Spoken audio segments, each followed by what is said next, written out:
Hi friends, আজকে আমি বানাবো মিষ্টি ভাত। তার জন্য সকাল সকাল দোকানে চললাম বাজার আনতে।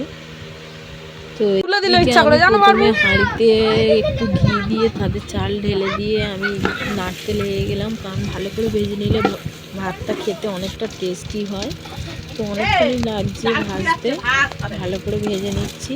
তো এদিকে আমি দুধটাও বের করে নিচ্ছি, নারকেলে দুধ বের করে নিলাম। হাঁড়িতে এদিকে দুধটা দিয়ে দিলাম, ওতে কিশমিশ, কাজু বাদাম, কিশমিশ সব দিয়ে ভালো করে আমি বসিয়ে দিলাম ভাত। এদিকে তৈরি হয়ে গেল, অনেকক্ষণই টাইম লেগেছে। তো এদিকে ডিম ভাজা, মাছ ভাজা সব রেডি, আলু ভাজা করেছি। এদিকে বটবটি চিংড়ি মাছ, ভাত হয়ে গেছে দেখুন।